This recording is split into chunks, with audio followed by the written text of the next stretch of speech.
Before gods were judged as good or evil, there was Abrasax.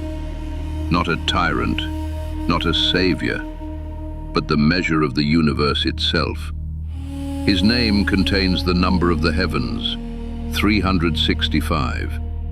Each sphere turning, each realm sealed by law. Beneath him rule the archons, builders of matter, keepers of delay. Above them stands Abrasax, not to punish, not to redeem, but to maintain the machine. Light and darkness are equal to him. Creation and destruction are one motion. The serpent coils, the sun rises, the cycle continues. He does not demand worship, he demands understanding. For freedom is not granted by mercy, but by knowledge. And knowledge is the only flame the archons cannot touch.